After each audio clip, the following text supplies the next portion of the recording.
Arratsalde on guztioi, niri dagokit gaur arratsaldeko mahai ingurua aurkeztea. Gurekin batera hemen mahaian Brandon Humber, Asun Lasa eta Iñaki García Arrizabalaga ditugu. Lehenik eta behin Brandon Humber Ulsterreko Unibertsitateko irakaslea eta Inkore Institutoko aditua izango dugu hizlari. Bere jatorriz Hegoafrikarra da eta formazioz psikologia lanetan hasi zen, jardun zen.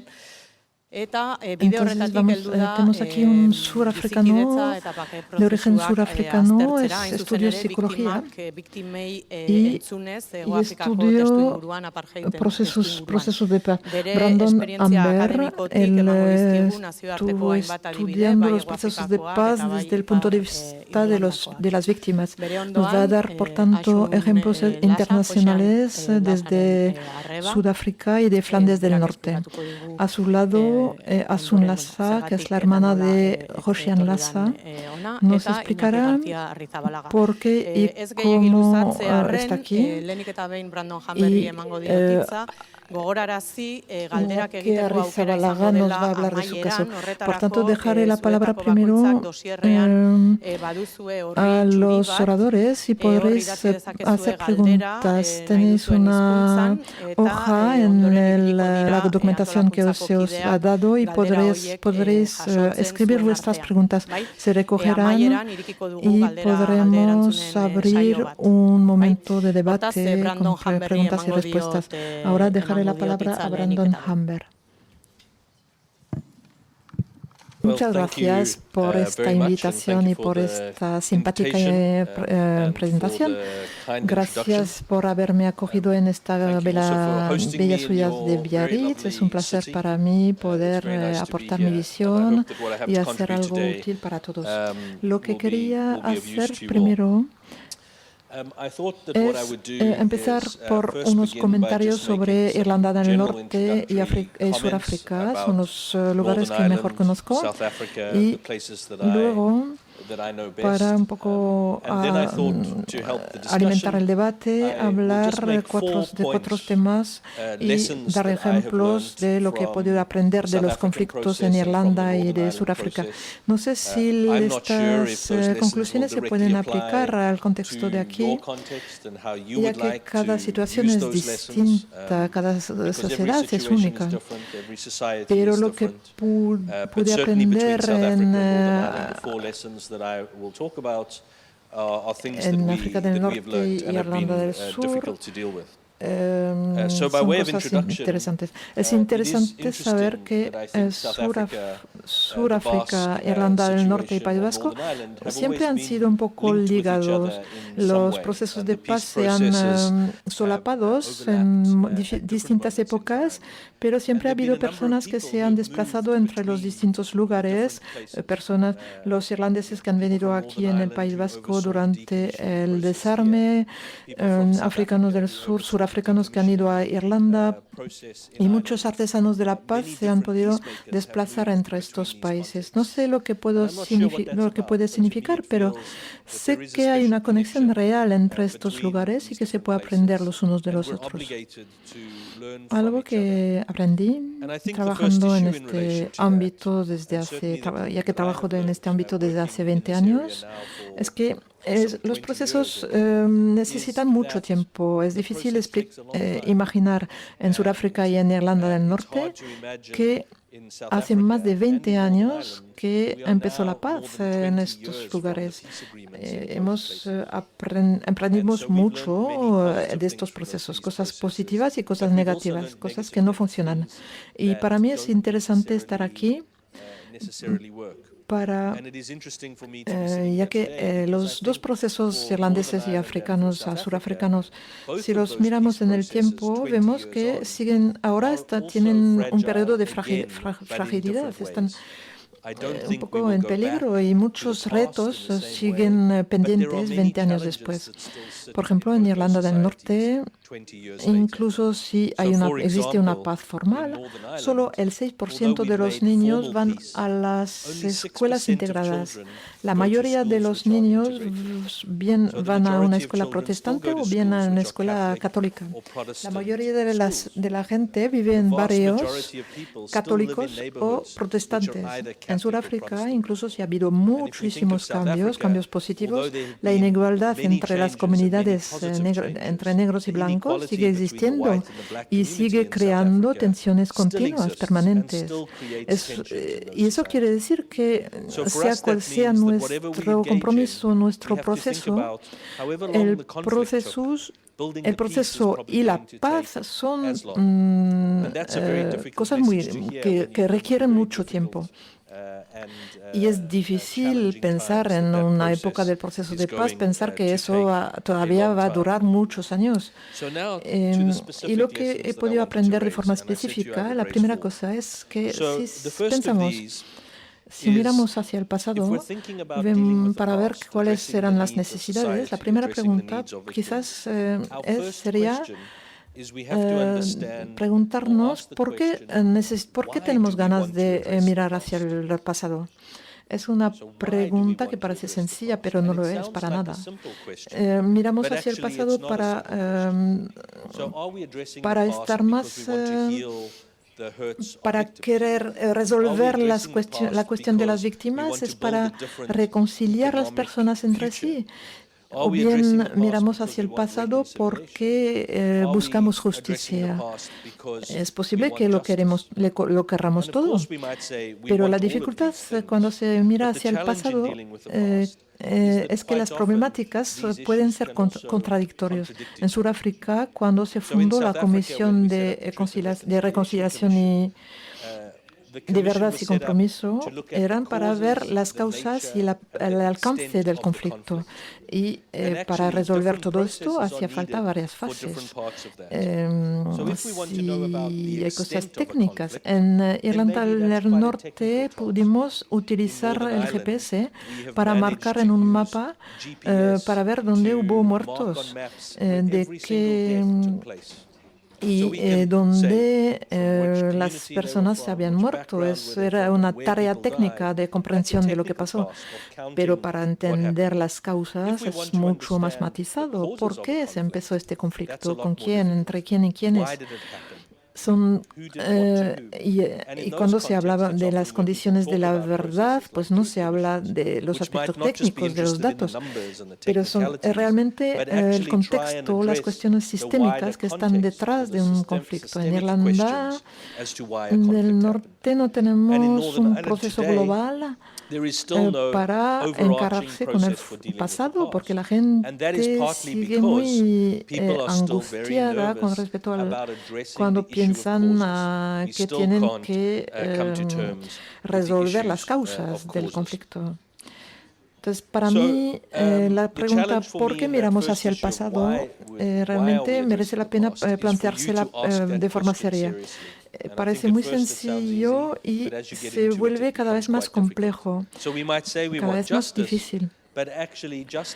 Puede ayudar a las víctimas, pero también puede crear otras tensiones, otros problemas en la sociedad. Y hay que gestionar estas contradicciones.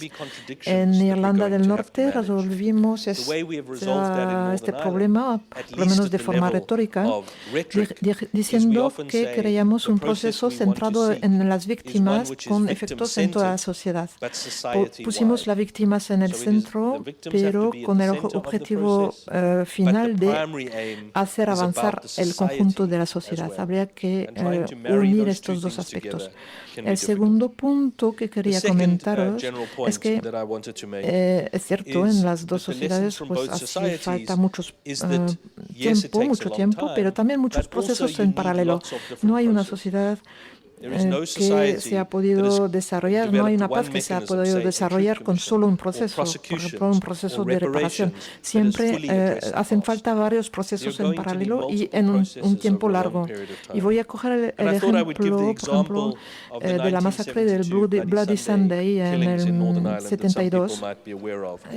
Tuvimos muchos muertos. Y yo hice una lista de lo que se hizo durante el proceso de resolución. Y dentro había por lo menos 8 procesos. El primero, por ejemplo, era que las familias exigían una encuesta, o sea, una investigación. Durante 30 años hubo periodistas que escribieron libros sobre, hubo investigaciones sobre el proceso, hubo grupos de solidaridad de víctimas con las víctimas.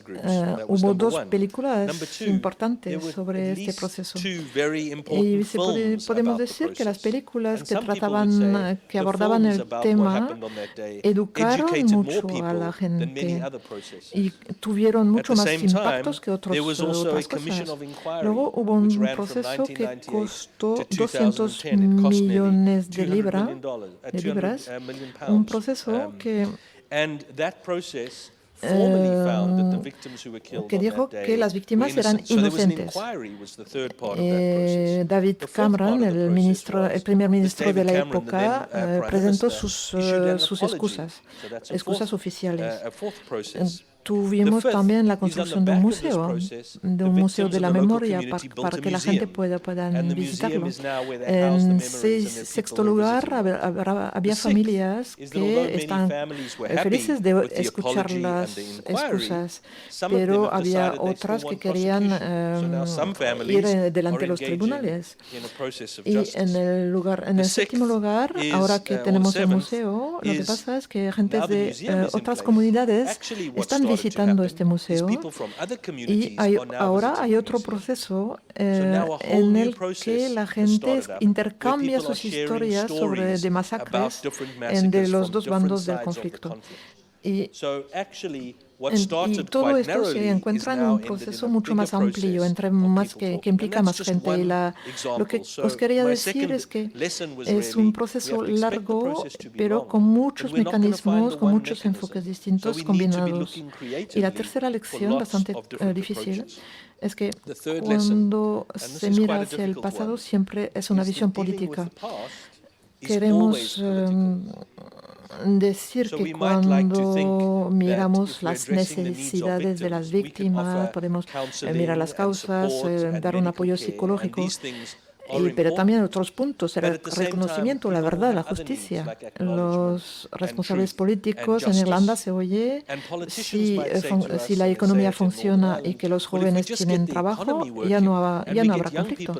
Es cierto que esto ayudará, pero hay memorias tan profundas que no será, yo creo que no será suficiente.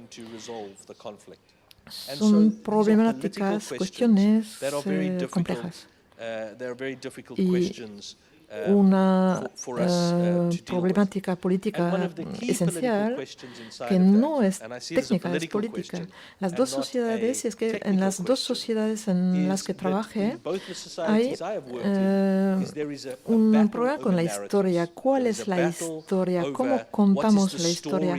Eso lo vi de forma muy marcada tanto en Sudáfrica como en Irlanda del Norte.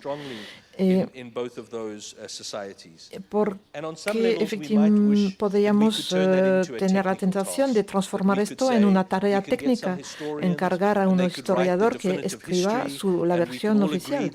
Pero, por desgracia, no funciona así en las sociedades de hoy en día.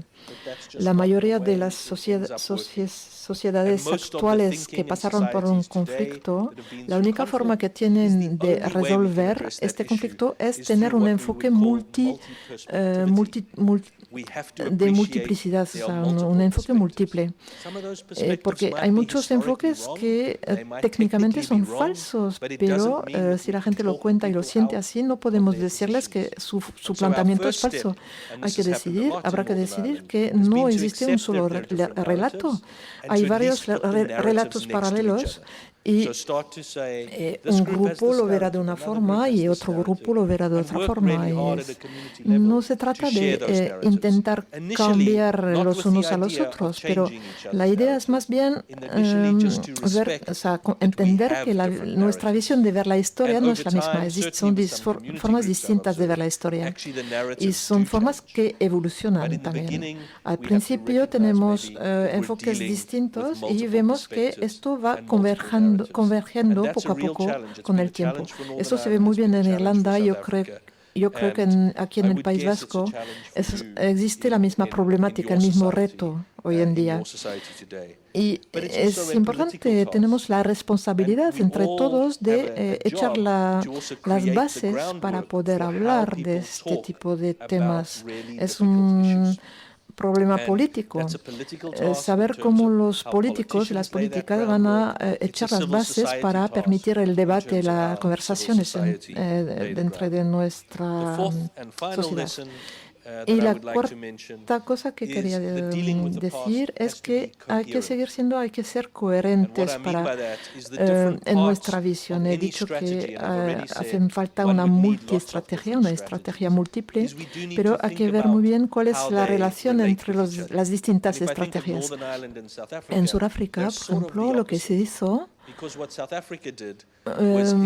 fue considerar que la Comisión de Verdad y Reconciliación tenía aplicado un método para intentar olvidarse del pasado. Se aplicó este método y pensamos que era posible, era suficiente para poder gestionar el pasado. Y la comunidad se comprometió en este proceso. En Irlanda del Norte fue distinto. No existe un proceso general. Invertimos millones en este comité para que la gente cuente sus historias, que se hablen. Hay procesos jurídicos. Yo creo que hay quizás demasiados procesos en Irlanda del Norte y demasiado pocos en Sudáfrica. Hay que mirar un poco la coherencia entre las distintas estrategias. Si proponemos compensaciones, por ejemplo, pero no hablamos de verdad ni de justicia, pues las víctimas van a pensar que se les paga el precio de la sangre para comprar su silencio, para pagar la sangre derramada. Entonces hay que ser coherente en el proceso de reparación y no es nada fácil. Hay que tener mucho cuidado en la forma que se lleva a cabo estos procesos y cómo establecemos relaciones entre los distintos procesos. Son un poco los puntos claves y para terminar, espero que podamos hablar más tarde, pero para terminar quisiera decir que por desgracia con mi tarjeta de psicólogo, el reto más profundo para volverse hacia el pasado en las sociedades donde ha habido un conflicto político, hay muchas cosas difíciles de resolver. Efectivamente, no podemos, si pudiéramos volver en el pasado de 30, 40 años y no podemos reparar todo lo que pasó en el pasado. No podemos resucitar a los muertos, pero podemos poner en marcha estrategias para encararse con este pasado. Y hay que saber también que cuando lanzamos procesos de este tipo no vamos a satisfacer a todo el mundo. Hay que demostrar que estamos intentando y creo que existen oportunidades únicas en ciertas épocas de la historia. Yo lo he vivido en Irlanda del Norte y en Sudáfrica y habrá que intentar ir en esta dirección. Todo el mundo está en la poesía y de Camus, de Albert Camus, y yo quería citar Jimmy Sweeney, un poeta irlandés muy famoso, lo siento por los intérpretes, pero no sé si se puede traducir, pero bueno, me gustaría concluir con estos versos. Dice, la historia dice no esperar de este lado de la tumba, pero una vez en la vida, el tsunami de la justicia puede levantarse y esperar que corra la historia, esperar este cambio sin buscar la revancha y creer que la orilla lejana vamos a llegar a la orilla lejana. Podemos creer en el milagro y en la curación. Gracias.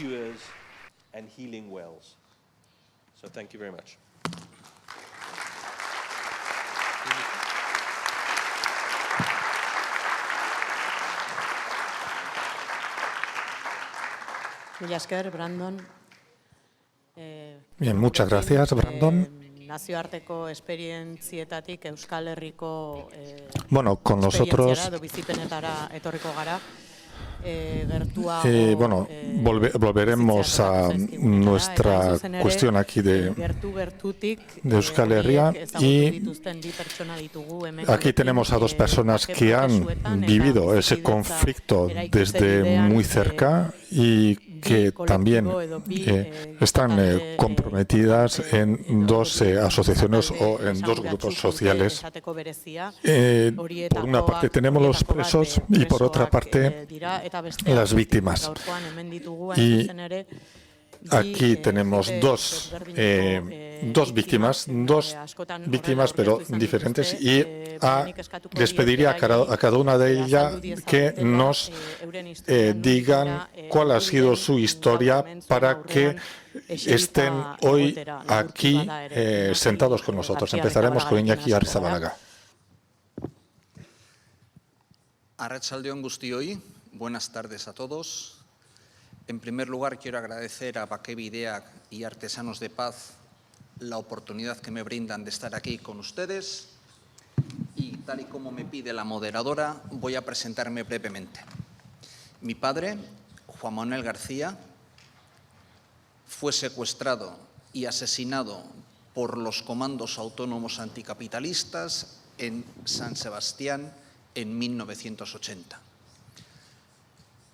Por simplificar, los comandos autónomos anticapitalistas fue un grupo que surgió de ETA político-militar, un grupo de militantes que no quisieron integrarse en ETA militar, que tampoco quisieron disolverse, que se juntó con una fracción del movimiento obrerista asambleario y crearon un grupo que se denominó los Comandos Autónomos Anticapitalistas. Bien, yo pasé los primeros 4 años posteriores al asesinato de mi padre inmerso en el mundo del odio, porque yo creía que como buen hijo es lo que me tocaba hacer y sentir. Ese odio era un espejo que filtraba toda mi realidad,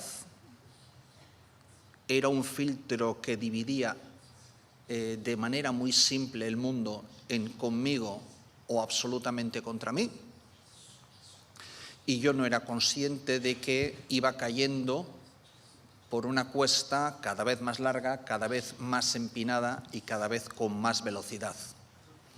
Hasta que, por circunstancias de la vida, yo pude viajar al extranjero una temporada larga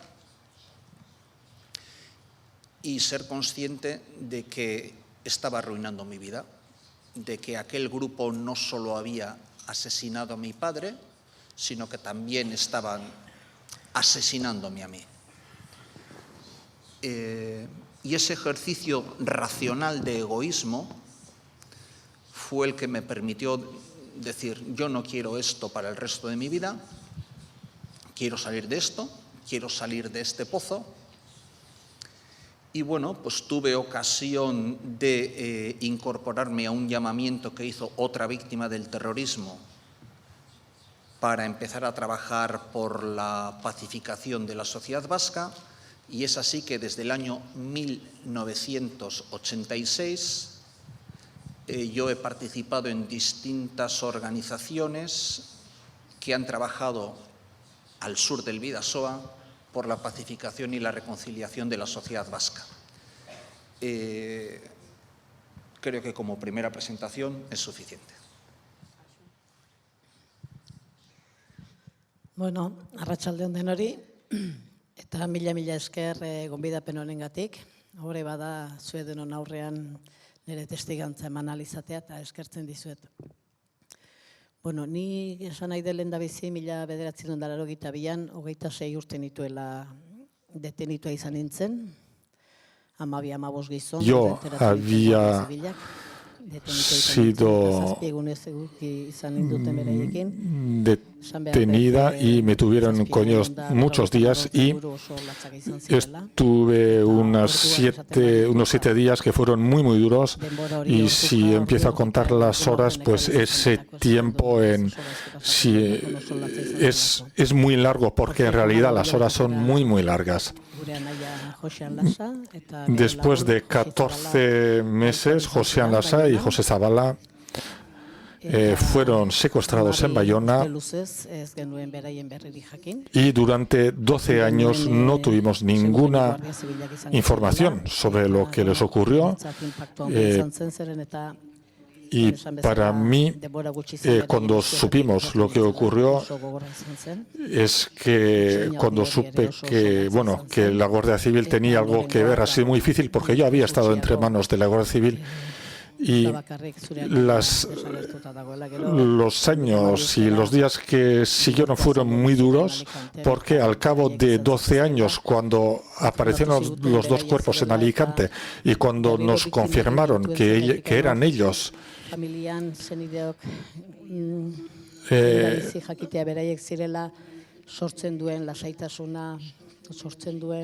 primero sentimos una tranquilidad de saber de que ya eran ellos. No era alegría, por supuesto, pero al menos esa ilusión de que quizás estaban en alguna parte, o el de no saber ya, eso ya se había despegado. Supimos que habían sido torturados, que fueron enterrados con cal, y eso pues nos hizo víctimas una vez más, porque oír esos es muy duro, y sabemos que sacamos fuerzas de donde sea, y nosotros pues seguimos adelante, empezamos a pensar en el porvenir, empezamos a pensar en su repatriación de los cuerpos. Intentamos dejar de lado las cosas malas y los queríamos traer a donde nosotros, y ahí de nuevo volvimos a ser víctimas, primero en Hondarribia, porque la policía empezó a golpear a la gente cuando recibimos a los cuerpos, y luego cuando llegamos al cementerio de Tolosa pensábamos que ya al fin ya llegaría el momento en que podríamos enterrarlos tranquilamente. Pues no. No es por contar la historia. El hecho de no dejarnos enterrarlos en paz, el hecho de que falten los padres, el hecho de que falte un padre, un hijo, son cosas muy difíciles de llevar. Sabemos cómo ocurrieron las cosas, pero lo que supone todo esto en la persona, y como dijo Iñaki, luego te das cuenta de que la persona, de que yo estaba muy dolida, tenía una rabia terrible, un odio también, y teníamos fuerzas, las sacábamos de donde estaban, y sí que había cólera, sí que había odio, porque yo tenía aún dos hijos y quería seguir viviendo y empecé a buscar ayuda, y lo que me ayudó mucho es lo que me dijo un amigo, y él me dijo: no nos sentimos responsables de lo que sentimos, pero tenemos que hacer con ello. Y entonces mi odio, mi rabia, claro que, bueno, esto no desaparecerá, pero me di cuenta de que tenía que hacer algo, que no podía seguir viviendo con tanta rabia, con tanto odio. Y cuando se hizo un encuentro de víctimas del conflicto, para mí la verdad es que fue un momento muy importante, porque fue la ocasión para mirarnos frente en frente, escucharnos, de llorar juntos y decir que esas lágrimas no eran lágrimas individuales, que eran lágrimas de todos. Y estábamos diciendo: queremos ser entendidos, queremos ser oídos con respeto, porque lo necesitamos.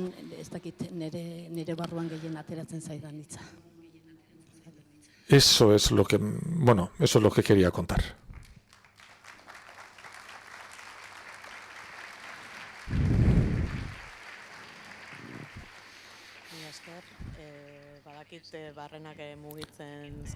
Vale, muchas gracias. Ya sé que esto os mueve por dentro mucho, y yo también os quiero pedir, partiendo de vuestras experiencias, los quiero llevar a reflexionar sobre lo que debería ser el rol de las víctimas dentro de la sociedad vasca. ¿Cuál podría ser el rol de esas víctimas? ¿Dónde deberían estar las víctimas? Bueno, vamos a ver. Vale. Yo quiero recordar algo que ha salido tanto en la intervención de la exministra como en las palabras que ha dicho Brandon, y es parte del discurso que recogen las víctimas del terrorismo. Se ha dicho textualmente: no puede haber paz duradera sin verdad ni justicia. Pues vamos allá. Como víctima, yo lo primero que reclamo es el derecho a la verdad. Y eso implica saber quién hizo qué, quién permitió que se hiciera qué, quién por acción u omisión permitió que pasaran determinadas cosas. Por ejemplo, el asesinato de mi padre, casi 40 años después, es un caso impune. No ha habido juicios, no ha pasado absolutamente nada. La muerte, el asesinato de mi padre ha salido gratis. Por tanto, yo reclamo el esclarecimiento del caso del asesinato de mi padre y el de tantos y tantos crímenes de ETA que aún están sin resolver. Pero también soy consciente de que, por ejemplo, las víctimas de determinados crímenes de Estado también tienen mucho más complicado el acceso al derecho a la verdad. Y cuando reclamo el derecho a la verdad, a saber qué pasó, creo que hay que reclamarlo para todas las víctimas de vulneraciones de derechos humanos. Y decir esto no supone ni creer ni crear bandos ni conflictos. Es simplemente reconocer que una víctima tiene derecho a saber, a conocer lo que ha pasado, y que como sociedad no tenemos que tener miedo a asumir y a conocer incluso cosas que no nos puedan gustar. Y pongo un ejemplo. Recientemente, al sur del Bidasoa, y con una metodología rigurosa, se ha hecho público un informe sobre el alcance de la tortura en Euskadi. Bien, tendremos que reconocer que ha habido condescendencia social con ese tema. No hay que tener miedo a conocer la verdad, pero conocer la verdad implica poner medios, poner recursos para conocer la verdad. Se ha dicho que el segundo elemento que es necesario para una paz duradera es la justicia. Yo creo que hay un peligro en hacer una lectura de todo lo que nos ha pasado en términos de borrón y cuenta nueva, de actuar cara al futuro como si aquí no hubiera pasado nada. Pues no. Yo no puedo a nivel personal admitir eso, porque eso supone una victimación adicional para mí. Yo no puedo tolerar la impunidad. No puedo tolerar la impunidad. Porque, insisto, eso es volver a victimizarme. Y, por tanto, reclamo el derecho a la justicia. Quiero que los asesinos de mi padre sean conducidos ante un tribunal y sean juzgados con todas las garantías que pueda tener un Estado de Derecho. ¿Eso es pedir algo excepcional? Yo creo que no.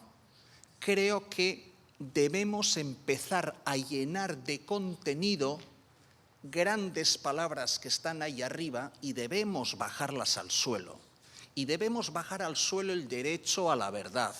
Debemos bajar al suelo el derecho a la justicia. Y debemos concretarlos.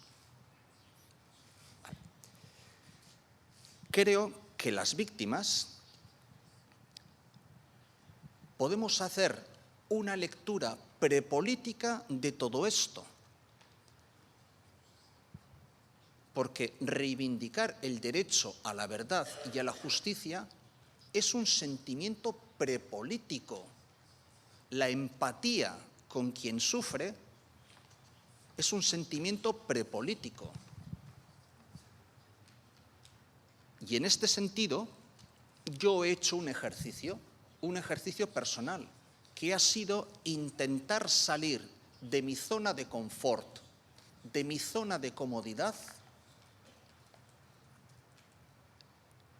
y ponerme en los zapatos de gente que piensa y siente diferente a mí. He sido capaz de reconocer que yo no tengo el monopolio. Los que piensan, sienten como yo, no tienen el monopolio del sufrimiento. Y por tanto, que hay que reconocer que ha habido muchas vulneraciones de derechos humanos. Pero repito, eso no implica la existencia de bandos ni banderas. Si alguien a este lado del Bidasoa piensa que yo soy de un bando y Asun es de otro, está radicalmente equivocado. Creo que tanto Asun como yo somos del mismo bando, del bando que perdimos a un familiar porque alguien pensó que el fin justificaba los medios. Y ese fin, para algunos, podía ser una Euskadi socialista, independiente, reunificada y euskaldún, o podía ser la lucha antiterrorista. Y yo creo que esa idea perversa de que el fin justificaba los medios es la que tiene que ser vencida. Con las personas, a recuperarlas. Con esa idea perversa, no. Creo que también nuestro rol puede ser un rol activo en recordar a la sociedad lo que pasó. Se ha dicho por parte de Brendon, también me ha gustado mucho la expresión, batalla de narrativas. Múltiples perspectivas. Y es cierto, yo creo que no vamos a ser capaces de ponernos de acuerdo en lo que pasó. Creo que no va a haber la artículo determinado, única lectura de lo que pasó. Pero si Brandon me permite, yo a ese respeto que él pedía a las distintas narrativas, añadiría una cosa más. Y es que esas narrativas, que esas experiencias personales de victimación se hagan con ánimo de concordia y convivencia y se hagan sin rencor y sin odio. Tenemos que conocer lo que pasó. Tenemos que conocer lo que pasó. Y yo reconozco que no sé todo lo que pasó. Yo puedo aportar mi testimonio personal, el sufrimiento de mi familia, mi trayectoria vital, y lo hago sin rencor y sin odio. Y lo hago porque quiero que el futuro de los que vengan detrás nuestro sea diferente. Pero también, a la vez que hago eso, me siento legitimado como víctima, y entiendan esta legitimación como una legitimación moral, a pedir que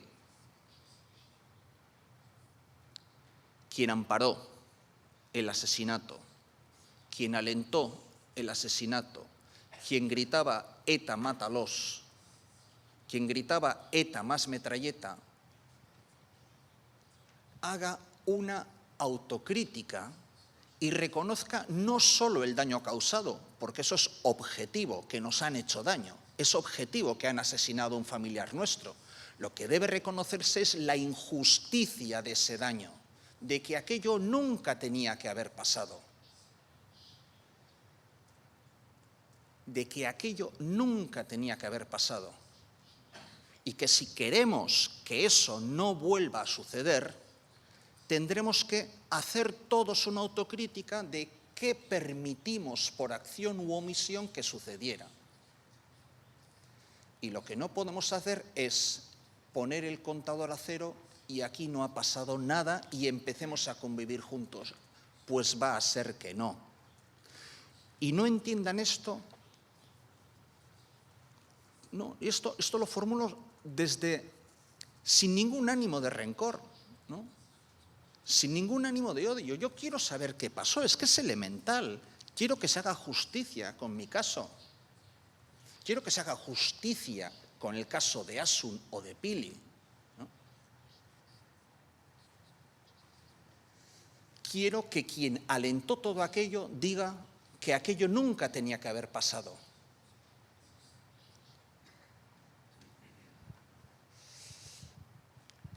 Y de cara al futuro, insisto, de cara al futuro, de cara a esa batalla de narrativas o de relatos, yo estoy dispuesto a escuchar con empatía a quien haya tenido vulneraciones de derechos humanos distintas a la mía. Incluso, junto con otras víctimas del terrorismo, hemos hecho llamamientos públicos para que se reconozca a las víctimas de abusos policiales. Bien, porque, repito, si reivindico el derecho a la verdad y a la justicia para mí, tengo que reivindicarlos también para quienes hayan sufrido, cierto. Pero, insisto, me siento legitimado para que quien cobijó, alentó todo aquello, haga una autocrítica y al menos diga que matar estuvo mal, que aquello nunca tenía que haber sucedido. Nada más. Gracias.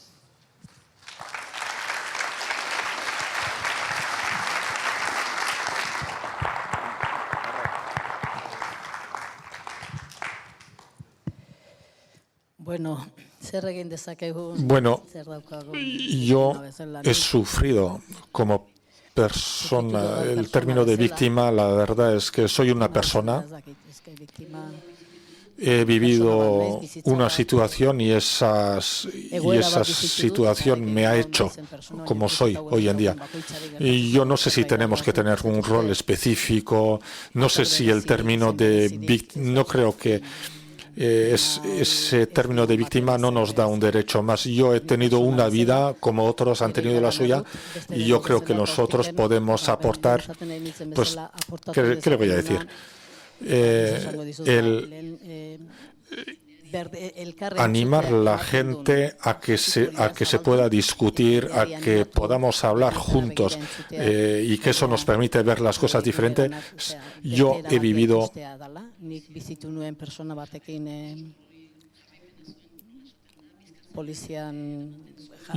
conocido una persona que tenía guardaespaldas y yo le he oído decir a esa persona lo que suponía andar con guardaespaldas. Y he considerado que ella también era una víctima. Quiero que nos demos cuenta que las víctimas de ETA o del Estado somos los que están en la punta del iceberg, somos visibles, pero hay por debajo del iceberg mucha gente que está sufriendo y de la que no se habla. Y quisiera llegar a donde todas esas personas, porque tienen mucho por decir y mucho por demostrar, porque siempre somos los mismos. Bueno, quizás porque somos conocidos, porque hemos tenido un juicio y quizás sea fácil llamarnos a nosotros, pero por otra parte quiero decir que todas las víctimas necesitamos el mismo respeto y eso es lo que pido yo. Tenemos que tener el mismo trato y no nos sentimos tratadas de la misma manera. Nos falta a nosotros el reconocimiento institucional y eso es muy triste porque en las instituciones hay personas y las instituciones como instituciones hablan de víctimas, pero nos dejan un espacio muy pequeñito y la verdad es que las víctimas de ETA tienen una visibilidad muy importante y estoy de acuerdo, tienen que tener esa luz, esa visibilidad, pero nosotros también necesitamos esa visibilidad, todos la necesitamos. Entonces yo lo que quiero decir es que nosotros estamos muy tristes porque desde las instituciones nos mantienen en la oscuridad. Y yo no creo que eso le haga bien a quien sea. Nosotros también necesitamos ser oídos, entendidos. Queremos decir que hay un dolor que está por debajo del iceberg. Están los 4.000 y pico torturados, las víctimas de los GAL, de la AAA, del Batallón Vasco Español, que de esos nunca se habla. Todas esas cosas hay que clarificarlas, hay que hablarlas. Y yo lo que digo es que tenemos que entrar más a fondo en el tema de las víctimas del Estado. Para decir lo importante que es para mí todo esto, es que estoy participando en un programa para dar mi testimonio en escuelas y es una cosa que realmente me gusta mucho y recibo por parte de los jóvenes hoy en día, por parte de los alumnos, de los jóvenes, como jóvenes de 20 años, como mi hermano cuando lo secuestraron, y me agradece ver con qué atención me están escuchando. Y eso, ver que me escuchan con mucha atención, eso me repara mucho, ese respeto me ayuda mucho y el estar hoy también aquí con vosotros también permite un poco de, bueno, es como un poco de reparación. Y repito, tenemos que tener en cuenta a las víctimas que están en la parte inmersa del iceberg. Nosotros somos víctimas del Estado. Somos víctimas de los abusos policiales. Bueno, ¿qué es abuso policial? Un abuso que es, bueno, me he pasado, ¿no? Pero no, eso no lo creo. Nosotros también hemos sido víctimas del terrorismo porque nuestro dolor fue planificado desde siempre. Y a mí eso me causa mucho dolor. Hablar de decir que soy víctima de la policía, esto me duele porque ha sido planificado. La decisión no fue de un policía o del otro. Lo del Batallón Vasco Español o del GAL, todo esto fue planificado. Y cuando oigo hablar de abusos policiales, eso me duele. Y cuando estoy con Iñaki, con otra víctima de ETA, los culpables no son las víctimas de ETA, claro que no, sufrimos de la misma manera. Tenemos que ir más allá y las instituciones y los estados tienen una responsabilidad colosal, porque además están funcionando con nuestro dinero y me provoca gran tristura. Aunque he recibido mucha ayuda desde la sociedad, pero por parte de las instituciones muy poco. Y por otra parte, como lo que ha dicho Iñaki, es muy interesante salir de nuestro confort, de donde solemos movernos y salir de los sitios donde estamos bien. Hemos tenido un poco de coraje para poder salir, intentar oír lo que se dice. Por otra parte, a veces oímos cosas que duelen mucho, pero escucho los dolores de los demás con mucho respeto. Hoy no tengo ningún problema para escuchar lo que dicen otras víctimas. Y a menudo son cosas interesantes las que se oyen y podemos comentarlas, y creo que esto nos ayuda para salir de un núcleo de personas que todos pensamos de la misma manera, y hay que crear ese espacio de diálogo. Yo creo que es muy interesante. Y estoy pensando mucho en los hijos, en los jóvenes, a los alumnos que salgan de su zona de confort y que no tengan miedo de oír lo que puedan decir los demás y que lo oigan con respeto. Bueno, y ya.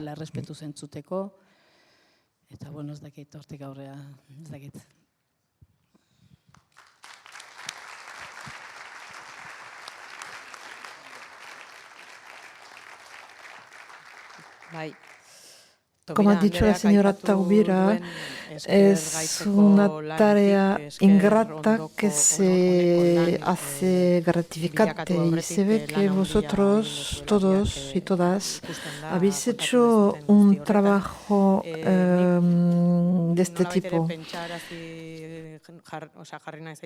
Y ahora quisiera preguntaros de qué forma podéis contribuir desde este trabajo ingrato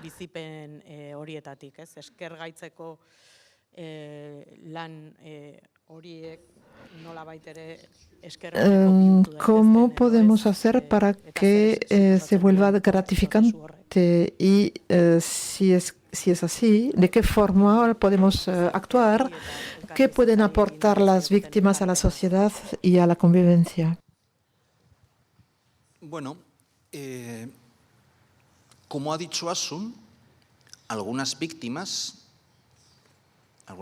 del terrorismo participamos ya en centros educativos, en distintos centros educativos, contando a chicas y chicos lo que nos pasó, nuestra experiencia vital, cómo hemos, en mi caso, salido del odio, cómo apostamos por la convivencia. Y yo creo que eso ya es una aportación en sí misma. Yo creo que otra aportación que podemos hacer, como en mi caso, como víctima del terrorismo, es reivindicar la deslegitimación del uso o del recurso a la violencia. Es decir, yo quiero construir convivencia, quiero construir futuro sin rencor y sin odio. Pero creo que un ingrediente necesario para eso es que deslegitimemos el recurso a la violencia como instrumento de acción política. Porque si no deslegitimamos eso, corremos el riesgo de que en un momento dado la historia vuelva a repetirse. Por tanto, creo que como víctima puedo contribuir con ese mensaje educativo a que nuestros jóvenes pues entiendan que aquello, primero entiendan aquello, lo que nos pasó, y segundo entiendan que desde nuestro punto de vista aquello no tenía justificación alguna. También como víctima creo que puedo contribuir con un testimonio personal, y en este sentido discrepo de algunas cosas que he escuchado. Claro, la mayoría de las víctimas del terrorismo, o mejor dicho, solo conozco un caso de una víctima del terrorismo que haya empuñado las armas para responder a tiros ante el asesinato de un familiar. La mayoría de las víctimas del terrorismo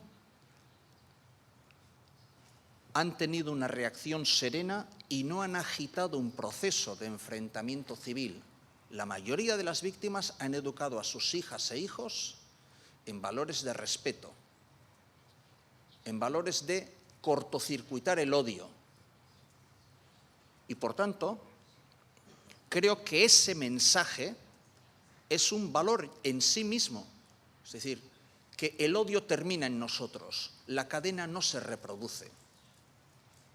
Creo que también somos un testimonio vivo de lo que ha pasado, y creo que ese testimonio vivo somos en ocasiones un espejo incómodo de lo que ha pasado, pero un espejo necesario. Y en mi caso, ya lo he dicho, estoy empeñado en que el sufrimiento que han tenido otro tipo de víctimas sea también reconocido. Es decir, creo, ya lo he dicho, que el futuro nos debería juzgar por lo que somos capaces de hacer más allá de nuestra zona de confort, ¿no? Dicho esto, creo que también reivindicamos para el futuro una memoria inclusiva, ¿no? Una memoria en la que tengan cabida distintas aportaciones, una memoria en la que tengan cabida todas las vulneraciones de derechos humanos, sin equiparar, sin justificar, sin reconocer bandos ni banderas. Y mi obsesión personal es que quienes vengan detrás de nosotros no tengan que llevar la pesada mochila que a nosotros nos ha tocado llevar, ¿no? Creo y apuesto por los pequeños gestos y las pequeñas iniciativas que se están llevando a nivel local. Creo que esto es un ejercicio que tenemos que hacer de abajo arriba, no de arriba abajo. Creo que la convivencia se construye en los barrios, en los pequeños municipios, donde el odio ha estado precisamente más instalado. Creo que esos procesos de descontaminación ética, como yo los llamo, nos van a llevar mucho tiempo. Nos ha dicho Brandon que estos procesos son largos. Claro que sí. No podemos desmontar 50 años de violencia, de sectarismo, de odio. No podemos desmontarlos de la noche a la mañana. No es un interruptor off-on. Nos va a llevar tiempo. Creo que hay que dejar y fomentar ese tipo de iniciativas locales de convivencia, porque, insisto, debemos construirlas de abajo arriba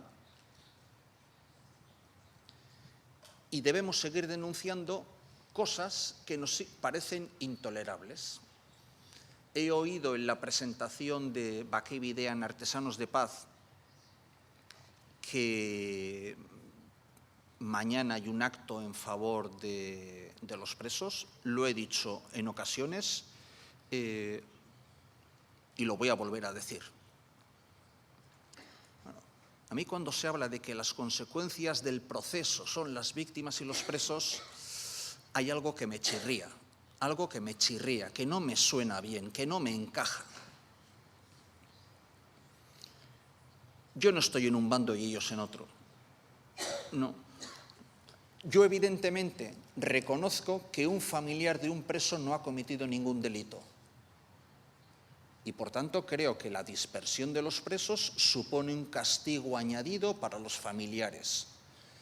Hace años que me he posicionado en contra de la dispersión de los presos vascos, pero con la misma rotundidad tengo que decir que cuando un preso es liberado y se hace un acto de bienvenida pública en la Plaza del Pueblo y lo ensalzamos como Gudari, estamos haciendo todo lo contrario a deslegitimar la violencia. Que esos ongietorris hacen mucho daño a las víctimas, que nos vuelven a victimizar y, por tanto, vamos a poner todas las cartas boca arriba. Nada más.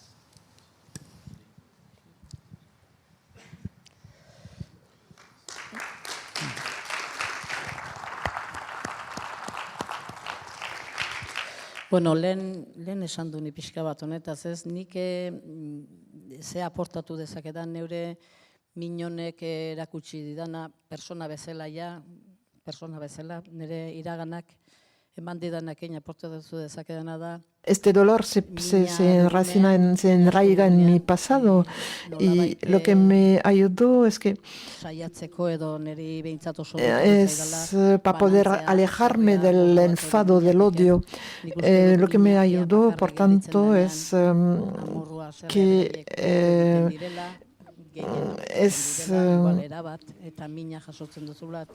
yo creo que el hecho de alejarse del odio es mucho más, ayuda a una a gestionar su dolor. Y quisiera decir, y quiero que sea claro, quiero decirlo claro, que hay que trabajar de forma positiva. Lo que es el mensaje que transmito a los jóvenes en las escuelas. Y cuando se me preguntó, por ejemplo, para decirme, Galindo ha salido de la cárcel y vive muy bien, ¿y qué opinas de esto? Y yo contesté, pues a mí me da igual, no me hace daño que esté en la calle, no me impide dormir. Lo que me quita el sueño es lo que está detrás. El hecho de que esté en la calle significa que guarda muchos secretos y que hay muchas cosas por detrás. Hay muchas cosas que no se han descubierto, que están escondidas, y esto me hace muchísimo daño. Entonces, todos los que están en la cárcel, efectivamente, hay gente que están en la cárcel desde hace 30 años, que podrían estar en la calle y que no salen. Esto también me hace daño.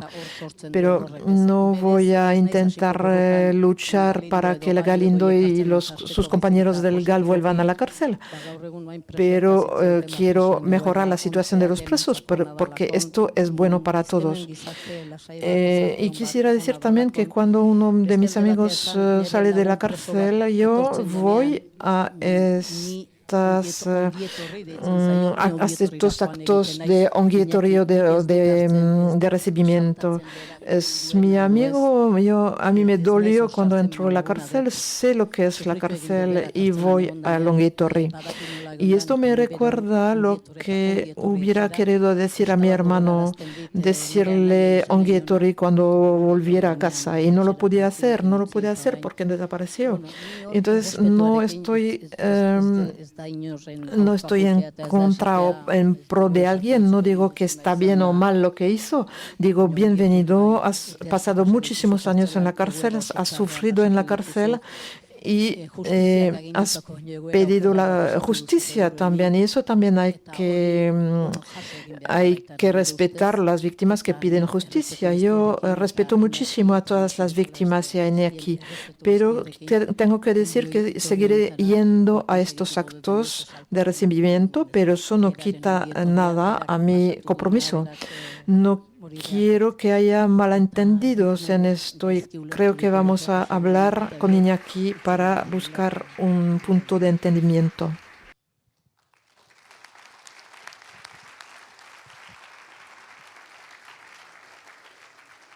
Bai, galderen txanda orokorra zabaldu aurretik, aipatu...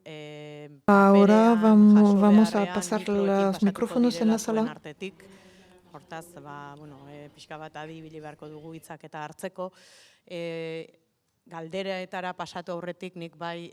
Y antes de pasar a las preguntas, quisiera preguntar a Brandon y también a Iñaki Asun, a ver qué tienen que decir. Brandon, dijiste que los procesos eran largos y los casos de nuestros dos amigos son prueba de ello. Están aquí para vivir cosas que vivieron en los años 80, por tanto son procesos largos, ¿sí? ¿Cómo gestionar el tiempo? El tiempo es un elemento clave. ¿Cuándo hay que empezar? ¿Cómo se puede empezar? ¿Qué dice la experiencia internacional en este punto?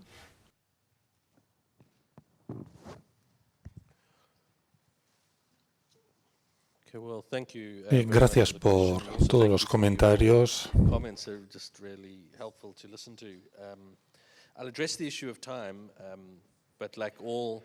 Yo quería participar en esa ronda de preguntas y al mismo tiempo que hablas están pensando en el rol de las víctimas y lo que a mí me ha venido a la mente es ¿cuál sería el rol de las personas que no son víctimas para las víctimas?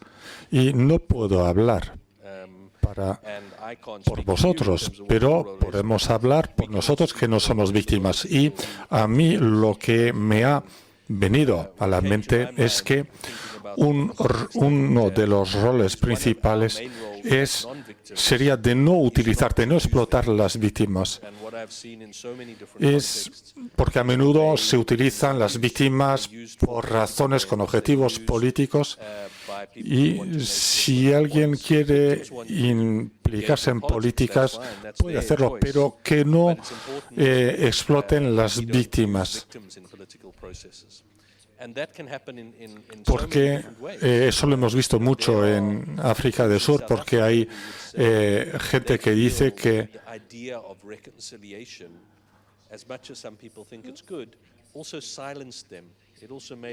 para ciertas personas es difícil expresar su ira, pero a veces pensamos hacer las cosas bien. Pero, a ver, yo creo que es importante que cada uno se pregunte cuál es mi responsabilidad. Y en África del Sur hablábamos de 4 roles diferentes. Estaba el rol de las víctimas, estaba el rol de los que han cometido actos, los que se han beneficiado del pasado, y está también el rol de los testigos, que mucho tiempo se han quedado en silencio. Con estos 4 roles tenemos que pensar en ellos para poder empezar a construir y entender el pasado. Y la pregunta que me hago es, no estoy seguro de que siempre le hayamos dado suficientemente espacio a la gente para que exprese su ira, su cólera. Pero en los procesos políticos, a menudo no le pedimos a la gente que exprese su ira, su cólera. La gente tiene que hacerlo, tiene que expresar esa cólera. Una cosa que vimos en Irlanda del Norte fue que no existe un proceso global. Hay varias maneras de llevar el proceso, pero lo que vimos mucho en Irlanda del Norte que el calendario no es correcto, que no es bueno, que tenía que haber un gran proceso de justicia. El calendario no es bueno porque la gente está demasiado está muy colorosa la gente, pero yo no sé si llegaremos algún día a un calendario correcto, a un timing correcto. Podemos ayudar a unas estructuras a hacer las cosas, pero si ese calendario no es bueno, no sé, yo creo que para ciertas personas en Irlanda del Norte ha sido una excusa para no hacer las cosas.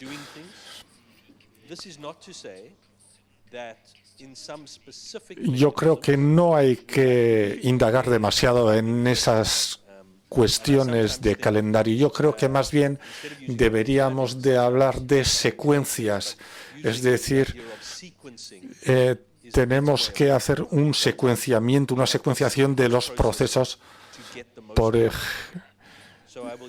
Bueno, en alguna parte había un tribunal especial para juzgar a las personas que habían hecho crímenes contra la humanidad, personas que habían pedido que se hicieran crímenes y luego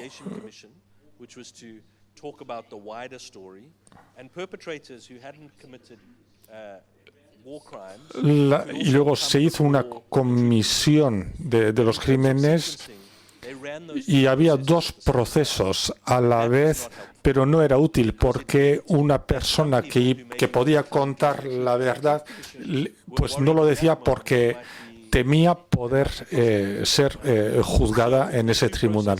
Entonces, por eso digo que el secuenciamiento es muy importante, cómo se organizan las secuencias.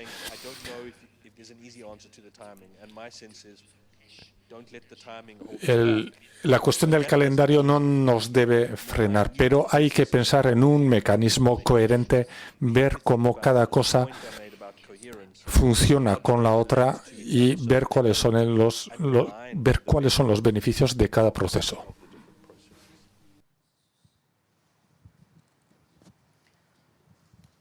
Irekiko dugu zerbait nahi baldin badezue gehitu.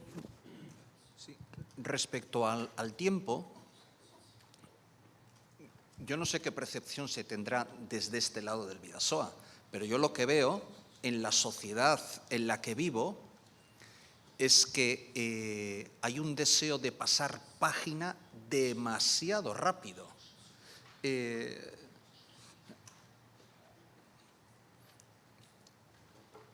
De querer olvidar rápidamente una fase de nuestra historia de la que no nos sentimos especialmente orgullosos. Y yo creo que el tiempo corre en contra nuestra en este sentido. Y, por ejemplo, en el último centro escolar en el que yo estuve prestando testimonio, hablaba a chicas y chicos de 15, 16 años, ya no saben, no han vivido eso. O sea, yo les hice una serie de preguntas y no saben, o sea, les suena ciencia ficción, ha pasado muy, muy, muy lejano. Y por tanto, insisto, el tiempo corre en contra nuestra. Yo puedo entender que como mecanismo de defensa, como no nos sentimos muy orgullosos de nuestro pasado, queramos hacer el ejercicio terapéutico incluso de olvidarlo.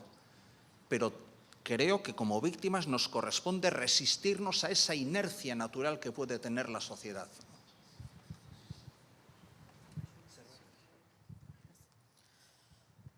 Bien, ahora si alguien quiere hacer una pregunta a una de las personas que está aquí en la mesa, por favor, levanten el brazo y ya les pasaremos su micro. Tenemos 2 micros, así que levantar la mano.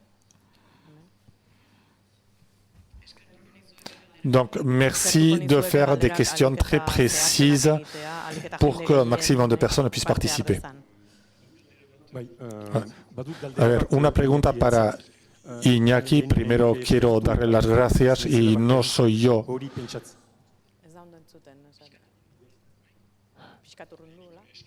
Darle las gracias a Iñaki primero porque para nosotros es muy importante oír lo que dices. La segunda cosa es que has dicho que para usted lo más importante es conocer la verdad. Y la segunda cosa, que la gente esté juzgada. Para usted, ¿sería suficiente, sí o no, que las personas fueran juzgadas, saber, conocer la verdad, conocer quiénes son los responsables en su caso personal y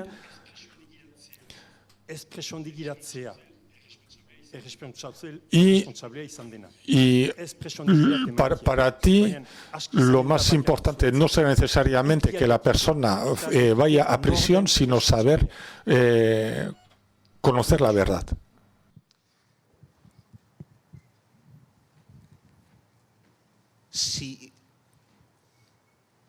Si en algún caso hubiera un conflicto entre derecho a la verdad y derecho a la justicia, si en algún caso, por hacerse justicia o por temor a hacerse justicia, no se llegara a conocer la verdad, creo, incluso a nivel personal, que debemos apostar por conocer el derecho a la verdad.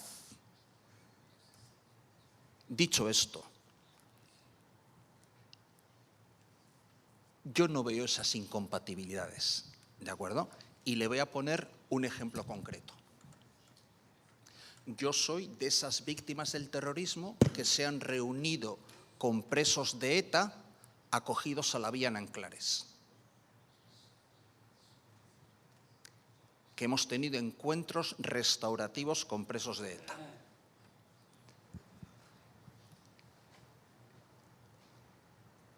Yo sé que esos presos seguro que saben muchas cosas que no cuentan, seguro que saben.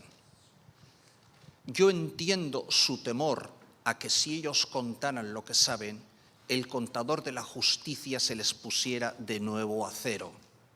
Entiendo ese temor.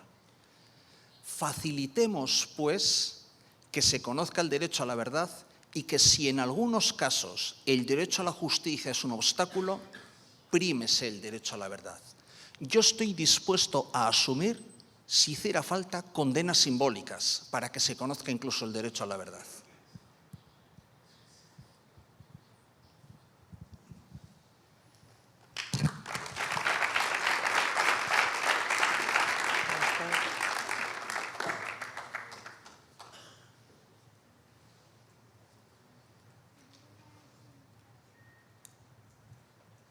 Inork ez du beste galderarik, ez dut sinisten.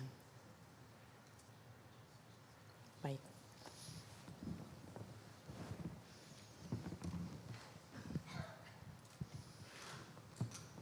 Arratsalde on.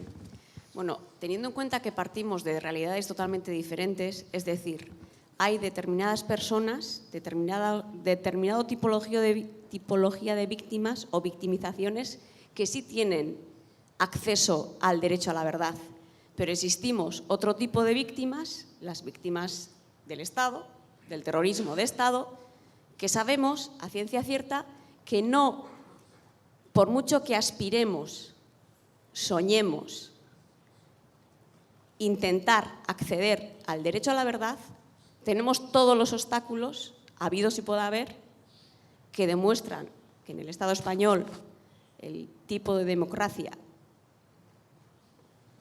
que ostentamos hoy en día es una democracia con muchísimas carencias. Y una de las principales carencias, creo yo, que es esa. Tenemos negado de antemano el derecho a la verdad y, por supuesto, el derecho a la justicia, y nos tenemos que conformar con una reparación de aquella manera. Por tanto, ¿qué podemos hacer? Y en este momento hablo como persona, no hablo ni como víctima ni como parlamentaria del Parlamento Vasco. Como persona, ¿qué tipo de métodos, estrategias, cómo podemos exigir al Estado español, a qué organismos, a qué entes tenemos que acceder para que se le obligue a un Estado a no impedir, a no poner impedimentos para que todas las víctimas que existen hoy en día puedan tener los mismos derechos? A misma vulneración de derechos humanos, mismo tiene que ser el derecho a la verdad, el derecho a la justicia, el derecho a la reparación.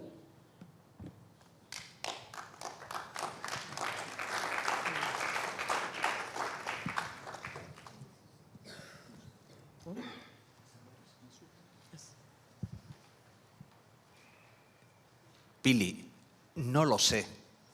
Solo te digo que suscribo totalmente como víctima del terrorismo de ETA lo que has dicho. Y creo que eso ya es un valor en sí mismo. Yo no sé, no soy un jurista, no soy un político, no soy un técnico, en este tipo de cosas. No, pero mi corazón me dice que lo que acabas de decir es cierto y que tienes razón. Eso ya es un valor en sí mismo.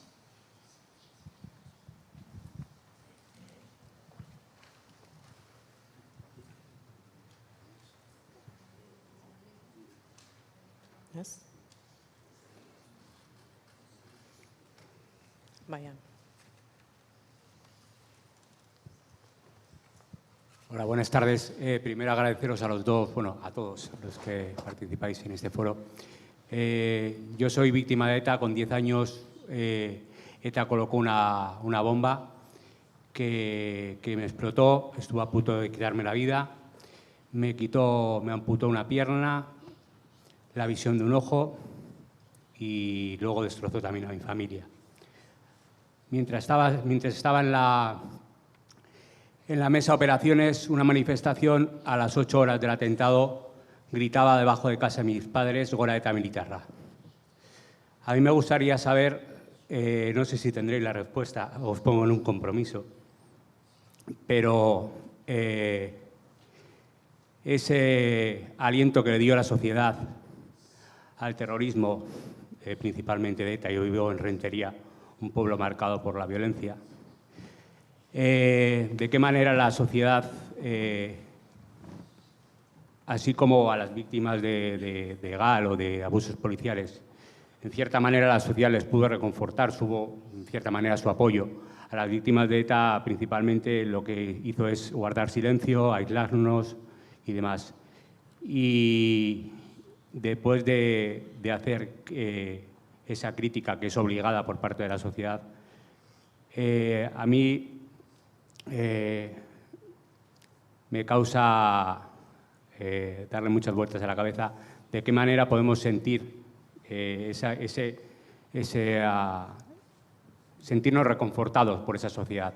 No sé si el experto en conflicto me puede ayudar, pero hemos sentido el vacío de la sociedad durante muchísimos años. Nos han colocado a un niño de 10 años, le colocaron, pues bueno, según ellos, directamente en un bando. Un niño de 10 años no está en ningún bando. Y entonces quiero saber un poco de qué manera la sociedad nos puede reconfortar a las personas o a las víctimas que durante tantos años nos mantuvo aislados y guardó silencio.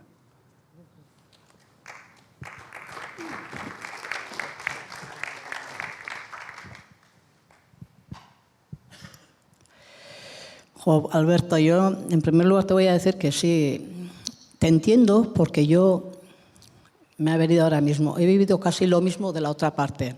Esto no quiere justificar lo que tú has dicho, no quiere quitarle ningún valor a lo que tú has dicho, porque me ha llegado muy hondo, porque creo que es así. Creo que es así. Es un poco, a mí me ha parecido algo parecido a lo que yo he ido contando de lo que a mí las instituciones me han ido cargando otra vez, ¿no? Tanto cuando llegaron los cuerpos, los amigos no podían entrar en el cementerio, lo mismo. A los 25 años yo llegué de una conferencia que había estado de paz muy tranquila, muy serena, con mis 2 hijos se iba a recordar en Tolosa el 25 aniversario. Yo fui muy tranquila, ni se me pasó por la cabeza otra cosa que no recordar con mi gente, con nuestra gente. Estaba muy tranquila en el Triángulo cuando sacamos las fotos de Joshi y Joshean, y yo, antes de darme cuenta, me vi corriendo hacia mi casa, llorando. Mis 2 hijos todavía chavales se quedaron y la hermana se quedó golpeando, y yo nunca entendí ni nunca me han dicho cómo ha pasado eso. Te quiero decir con esto, sin justificar una cosa a la otra, ¿no? O sea, que una cosa no debe tapar la otra, no debe tapar. Yo creo que las víctimas de ETA sí habéis sufrido todo eso que has dicho, que es muy duro, y que yo creo que tiene que ser muy duro, porque yo lo he vivido de la otra parte. Vosotros habéis vivido un poco igual la negación de la sociedad y el dolor que os hemos causado como sociedad, y nosotros hemos vivido lo mismo y seguimos viviendo hoy en día por parte de las instituciones. Claro, yo voy a decir, no es menos grave. Tú igual dirás, sí es, vale, ahí ya podemos estar tomando café y una cerveza sin ningún problema, los dos hablando, ¿no? A mí me duele mucho, pero es que es un poco lo mismo. Te escuchaba, me llegaba el dolor, porque nosotros hemos vivido casi lo mismo, no por parte de la sociedad, pero sí por parte de las instituciones, con toda la fuerza que tienen, con todo el poder que tienen. Y cómo va una madre a su casa dejando a 2 chavales en la calle, que no querían venir conmigo y sabiendo si les iban a llevar o no. Es un poco lo mismo el dolor que tú has mencionado, que me ha llegado muy profundo y bueno, te quería decir eso con mucho cariño.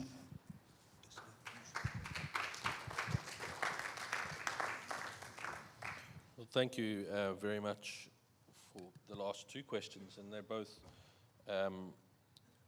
really difficult, and I think your response maybe is more appropriate than my response in terms of sharing. Efectivamente, hay que reconocer, hay que compartir el dolor,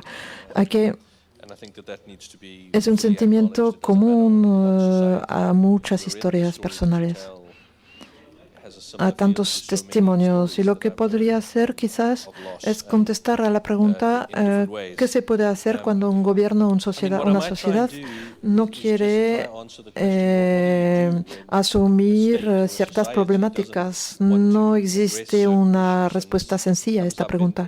Lo único que puedo decir es contaros lo que he podido observar. La sociedad civil, los enfoques de la sociedad civil han tenido mucho impacto cuando un gobierno no quería mirar enfrente las violaciones de los derechos humanos. La Iglesia Católica ha montado su propia comisión de reconciliación y de verdad.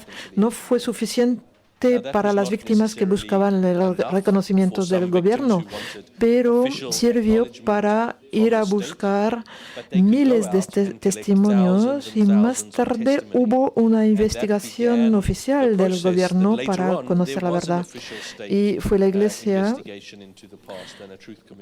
que echó las bases para permitir que las instituciones se movieran un poco más tarde, porque fueron a buscar testimonios.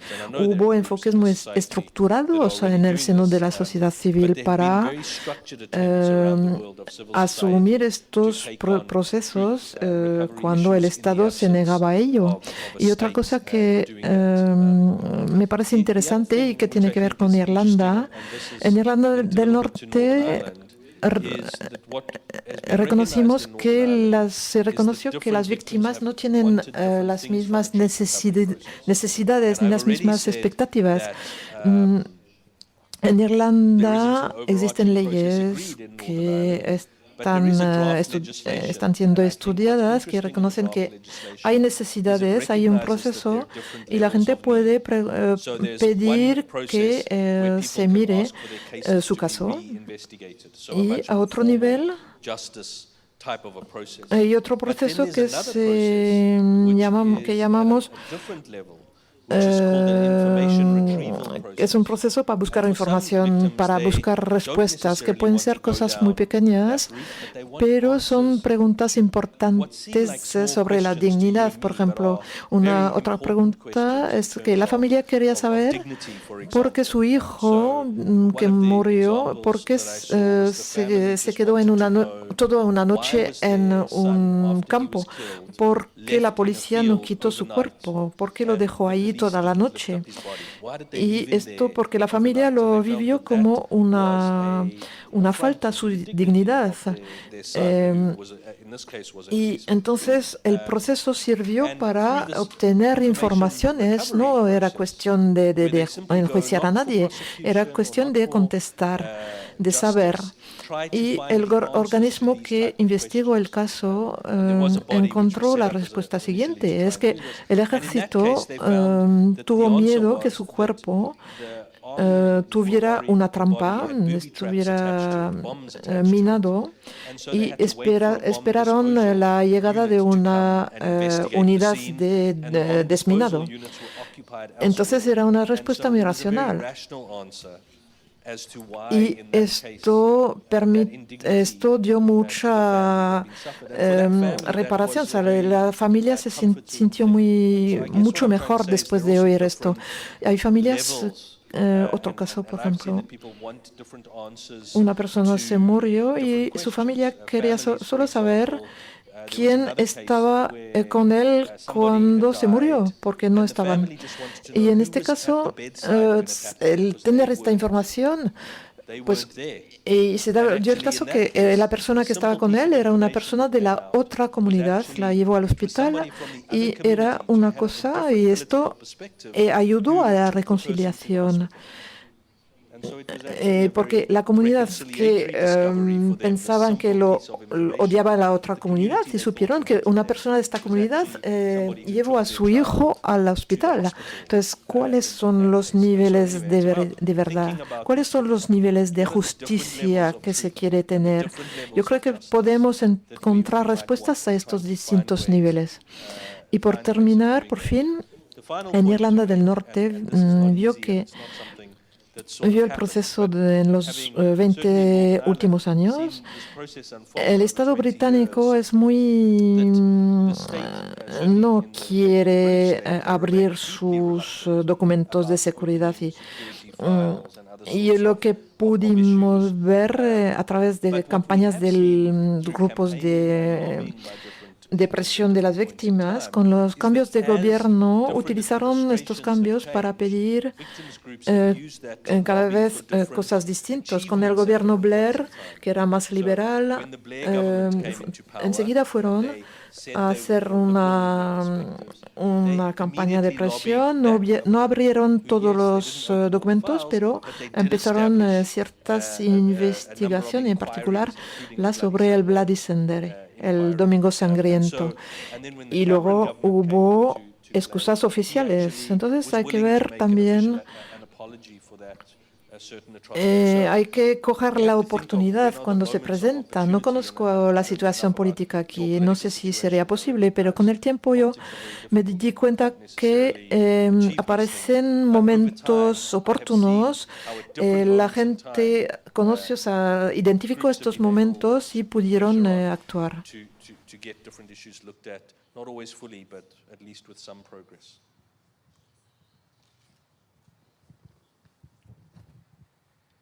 Vale, gracias a los tres por su participación. Ya sé que no es fácil. Gracias también a vosotros y a vosotras todos, a las que han hecho preguntas y a los que ya nos están escuchando.